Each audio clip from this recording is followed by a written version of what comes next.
It's the #1 show in the streets. Hood Rich Radio with DJ Scream. Hood Rich Radio, #1 show in the streets. It's time for the Superstar Check-In. And in the building today is T.I. and the Hustle Gang. What's up, fellas? Yo, man. T.I., you got to introduce any new faces or members to the Hustle Gang. We know it's a very prestigious team in hip-hop, and we know who Young Dro is. We know who you are. We know who these guys are, but let's give them a proper introduction to the world and the people out there. Man, I mean, you know what I'm saying? I think, over here we rather introduce ourselves. Okay. It's your boy Dope Boy Raw already, you know what I'm saying? Of course. Yep. Yeah, it's the kid GFM Bryce. That's what's up, man. Yeah. So this is this the entire new squad or entire? Yeah, well, you know. See the word entire, you know what I'm saying? Right. I think that means like complete. Mm-hmm. Nah, it's not nowhere near complete. We got too many members to even name in one breath. Okay. You know what I'm saying? Got you. And these are the ones that are here today. Yeah. Gotcha. These are the members that you know what I'm saying, that was here to show up and show out for us. Right. For 92.3, you know what I mean? Right. But the good thing about the Hustle Gang, in my opinion, is that it's more than just, like a label. It's like a institution of culture. Right. You know what I'm saying? Right. Like we all have our different ways that we have in mind to contribute, to the culture. Right. Different way we want to platform our art and, different things that we all want to do individually as well as collectively. So right. I think that, that's the special thing about what we have. I think I might have asked this before, but we can never not ask this again. How does the Hustle Gang differ from PSC? Well, I mean, PSC is, though we are homeboys like that grew up together. Right. You know what I'm saying? And PSC was founded in 95, 96, something like that. You know what I'm saying? So if you weren't around then it's kind of hard, Got you. There have been no new inductees. Right. Right. A very organic situation. Yeah. And just speaking of T.I., man, Saturday will actually mark the 14-year anniversary of the release of trap music. Yeah. Now look back to where you were then and where you wanted to go and just the space you were in and where you are now, and just tell us how it feels to embark upon this journey. I mean, I think there are beautiful things and challenging things about both parts and both periods. Mm-hmm. Back then I think the beautiful thing was that, it was just a lot of fresh ideas that I had to contribute, a lot of, just new ground to embark upon, and so much that I hadn't done yet that I was excited to do. And the challenging part was didn't nobody know who I was. So, right. It wasn't really a guarantee that it was gonna happen. Right. And right now the beautiful thing is, I have so much ability and so much range and so much opportunity to do so much more than I've already done. But the challenging part is, what I'm saying, like people kind of done already heard me so much that, you got to just find new creative ways to get it across. Is there anything you would, when you go back and listen to that album, is there anything you would have done different? Any bar, any song, any Man, beat, it's always anything? Man, for every album, it's always every album, every song, you know what I'm saying? You can always go back and find ways to do it better. Yeah. Absolutely. Dro, where was everybody else when they first heard trap music? In the trap, right? Because it was the soundtrack for that. It was like a voice that we didn't have, and then next thing you know, when he appeared, we was like, oh, now somebody can explain what's going on about where we at, right? And in a nice manner. So we would thank God for this young man right here. Absolutely. Where were y'all when y'all first heard that trap music? That Be Easy. Trap music. I heard Be Easy in the car for the first time. In the car for the first time, right? Trap music. I had more fun discovering I'm serious than trap music. Trap music prepped up. It was already, he was hot then at the time. When I just got in my cousin's car, like at my grandma's house, and I found I'm serious. Wow. Just a CD cover. Like I ain't even know. And you're like, where has this been all my life, right? I didn't even know what he looked like. The CD was just in there. I'm like, oh, I'm going hard. Who is this? Yeah. You know what I'm saying? And then that's when I fell in love with it. Just I ain't never heard nothing like it. You know what I mean? Yeah. And that just birthed all that to me. Yeah. What about yourself?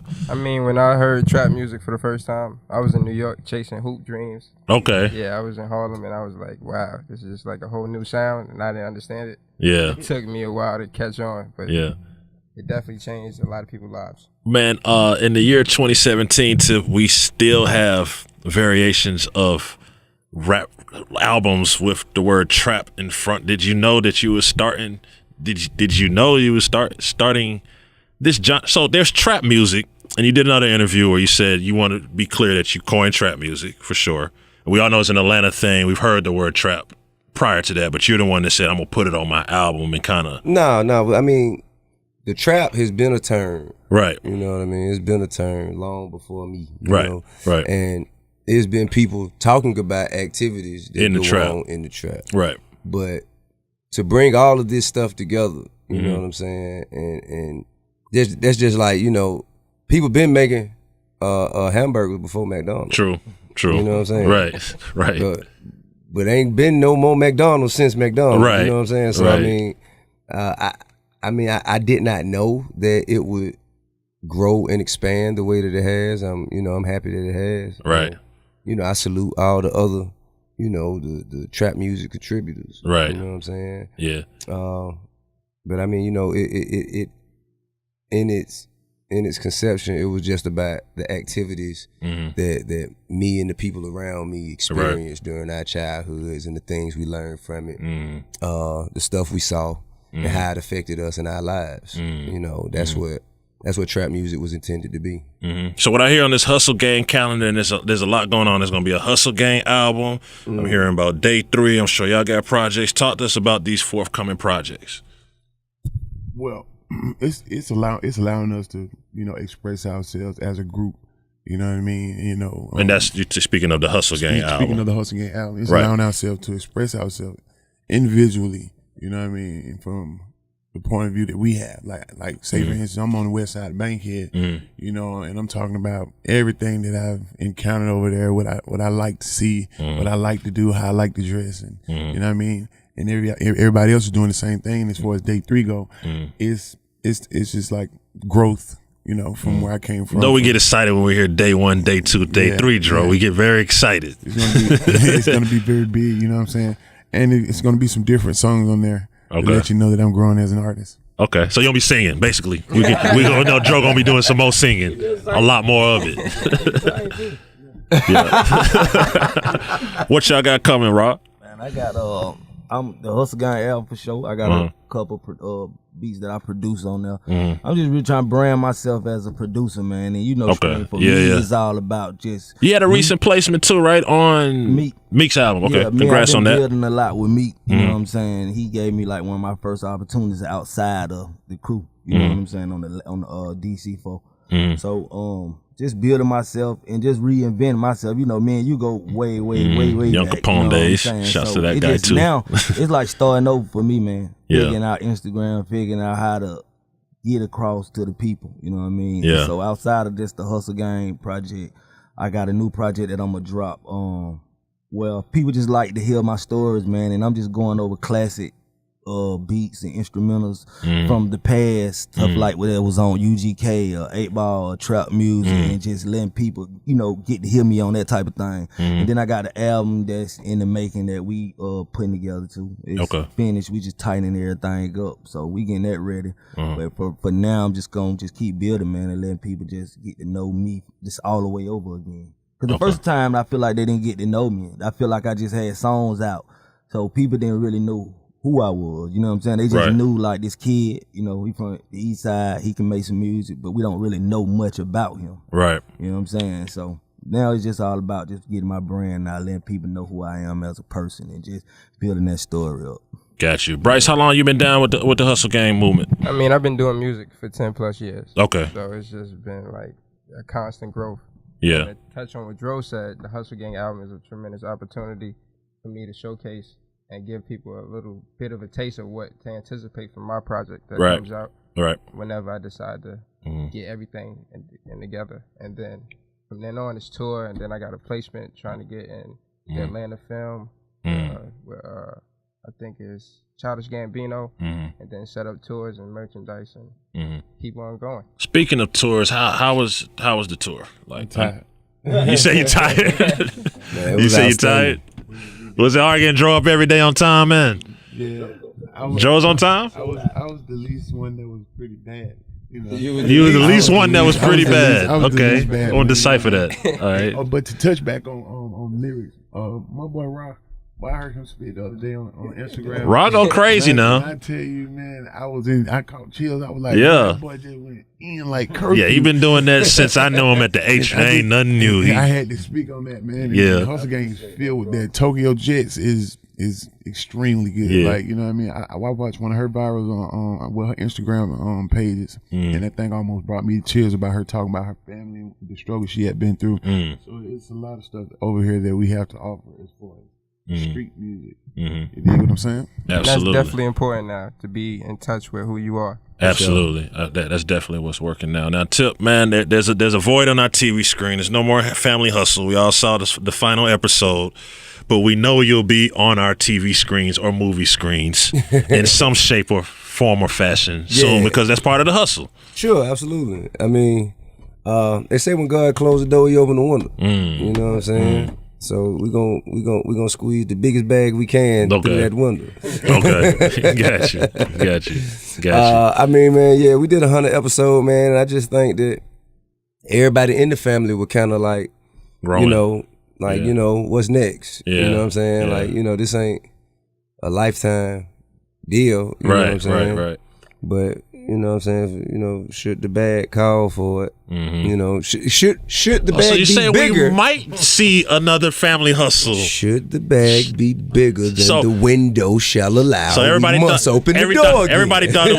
Everybody thought it was about situations, but you're saying if forget the situations. Nah, I mean, I ain't saying forget nothing. I'm just saying, man, you know, where there's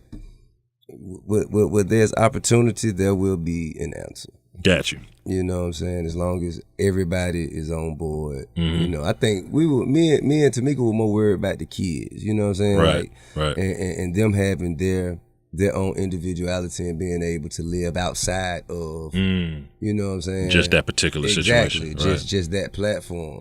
We want them to step out and have their own opportunities to, you know, to introduce themselves to the world as individuals and not just have to be a part of, you know, a family brand, you know what I'm saying, that kind of preceded who they were right now. Right. And you know, as soon as that has been satisfied, you know, if they cool with it, who knows? Right. You're one of the people that the city of Atlanta trusts. So if there are things going on, a lot of times people will go to T.I.'s page, Killer Mike's page, certain people, because we can get some clarity or some, you know, some direction. When you see the events in Charlottesville, which provokes emotions of anger, for some people disappointment and so forth, what do you say to the people? What do we do? Like, what would T.I. advise the people to? I mean, well, first of all, you got to understand, like, the reason we're going through this. You know, you must understand that. If you understand the reason we're going through this, then you kind of can, okay, you get it now.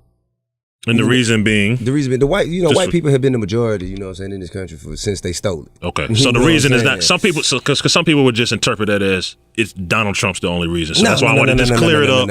Yeah, I just wanted to clear it up. You see, ever since white people stole this land from the Native Americans, they have been, you know, the majorities. You know, even upon them, you know, conniving and thieving and killing and, you know, manipulating the kindness of the natives that were here prior to them arriving.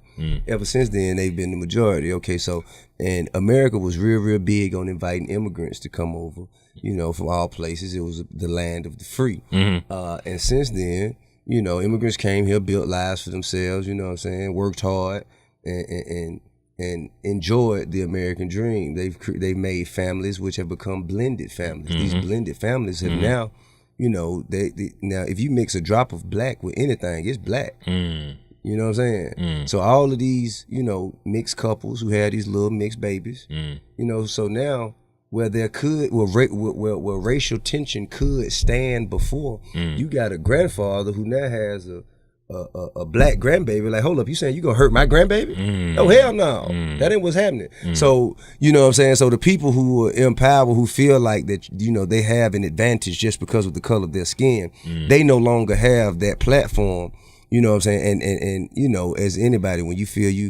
they feel they losing a grip on their stand in society, they just kind of grabbing for anything and just trying to do anything they can to kind of, you know, increase their position. But it's inevitable. You know what I'm saying? They just really, really fighting. They fighting to win at this point. You know what I mean? They say it always get worse before it get better. So I consider this the time of worse. Gotcha. And better is on the way. So what do you think? If you're talking to, you have kids, so if you're talking to your kids and they have to look at the TV screen and say, "Yo, Dad, why did the cop kill him?" Or, "Dad, why are these people hate and burn and run people over with cars?" Like, what do you say to your kids? I tell them the truth. Okay. You know what I'm saying? It's good people and bad people in any race, religion, country you go to. You know what I mean? These are just a few of the bad people that we have here. You know what I mean? It's just as simple as that. Yeah. It's absolutely. as simple as that. People feel, anytime you feel like you're better than everybody else just because of the color of your skin, like you ain't got to do nothing. You feel like you can wake up and do absolutely nothing and be better than everyone else who's done the most just because of the color of your skin. If you feel like that, then you're a sick, twisted-minded individual. You know what I mean? And I mean, there's no other way to put it. And I hear that the protest might be coming to Atlanta. What does everybody think about that? I hope they go to Bankhead. You want to go to Bankhead? Do you want them particularly to come to Bankhead, to Hans, and do it in front of Hans? Hey, we might be the minorities on Bankhead, man. I don't know that time y'all been over there. You know, but nah, I mean, man, to be honest with you, hey, man, I just pray everything goes peacefully for them. We want peace. That happen. At the end of the day, we want peace. Whatever happens, I think everybody should be protected by the Constitution. You know what I'm saying? Whatever the Constitution say they got a right to do, they should be able to do it on both sides. And, you know, and just hope that it don't get out of hand. Yeah. Yeah, absolutely. T.I. Hustle Gang, appreciate y'all pulling up, man. We got to get into this Do No Wrong. Introduce that for the people and let us know when we can expect this album. The album is going to be dope, man. It's going to be filled with good feelings and, you know, a lot of positive vibes. He was throwing you off, Dro always does he that. Just threw I'm you like, off, so Dro, basically. when is it coming out? It's going to be great, man. He finessed the hell out you, man. When is it going to be great? Out you, man. It's going to be good, though. Album coming soon. Yeah. Somebody introduce the new song, Do No Wrong, for us. It's your boy GFM Bryce, Do No Wrong, featuring me, T.I. and Young Dro. It's Liddy. There it is, Hood Rich Radio, #1 show in the streets. Keep us locked. Yeah. It's Hood Rich Radio. You better not change the station.